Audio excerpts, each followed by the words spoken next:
What's up, everybody? This is Kodama from WF Kodama YGO, posting my first deck profile, Scareclaw Adventure Deck. I tend to refer to it as Scared Brave, but I think just for these, I'll go ahead and call it Scareclaw Adventure for the time being, just so y'all know what I'm talking about before you come around. But to get started, we're going to go main deck monsters. 3 Scareclaw Acro, 3 Scareclaw Balone, 3 Scareclaw Astra, and 3 Scareclaw Right Cart. All of them, all of the Scareclaw monsters have the ability to inherently summon themselves to a main monster zone next to or underneath a Scareclaw that I control. All of the level 3s have no activated effects or activated abilities. They all just inherently buff my Scareclaw monster in the EMZ.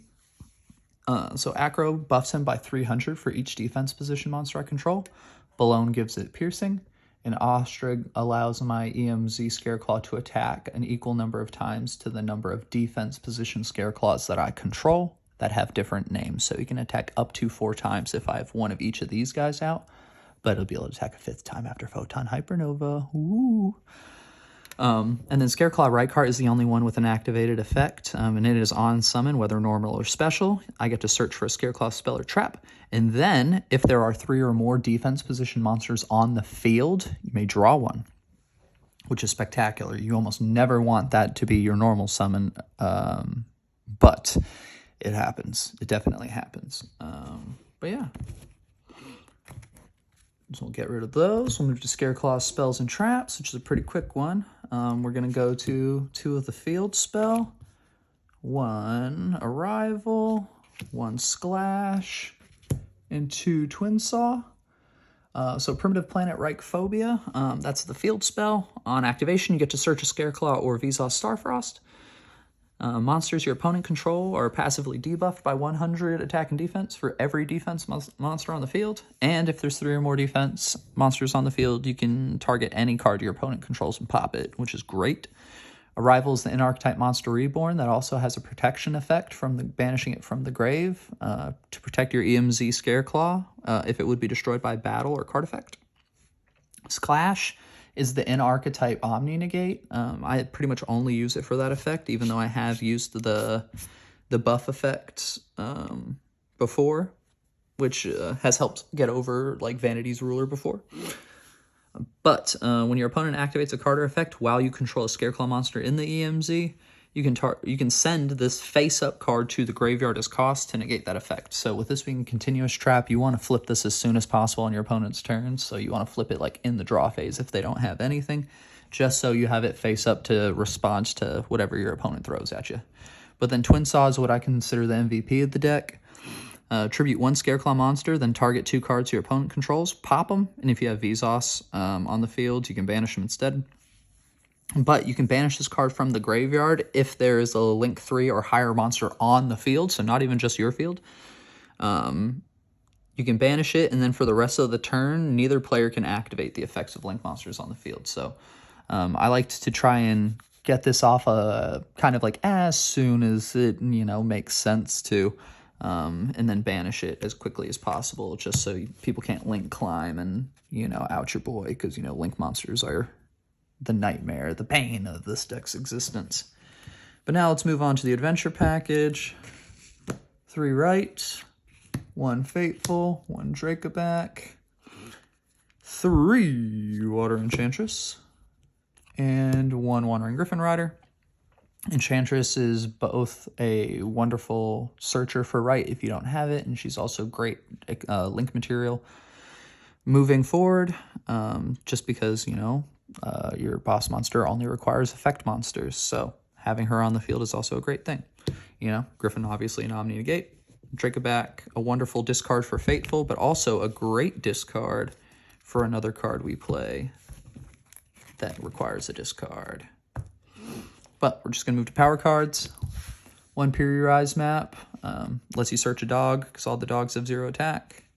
And just as a one of, it's like, I couldn't think of it. I didn't want to put Called By in, hand traps aren't that powerful right now. And, setting is great, but, I like the getting a dog. 3 Fenrir, because, you know, just a very powerful card and can be a link material if absolutely necessary. After Photon Hypernova, he's going to be searching Kashtira Scareclaw, so he'll be a 1-card starter, which would be great. 3 Ash Blossom. I know it's not the hottest card in the world right now, but it hits rogue decks really, really hard, and, you know, you play rogue decks. That's, you know, you're not always going to be playing the meta. And, you know, if someone's trying to chain block with, like, Sullic or something, you can still say, nope. 3 Super Poly, that's that wonderful discard target I was talking about before. I main this because it just crushes so many decks, like absolutely crushes them. Like, and it's a great going first or second card. I can set that, or I can just, you know, eat your board right there. No biggie. And then the last set of power cards, Parallel Exceed. We link a lot. You pretty much aren't going to get to trigger Parallel Exceed unless you have to emergency go into like Dark or Cherubini. Until you hit Tri-Heart, and then you're just going to be setting up an XC behind Tri-Heart.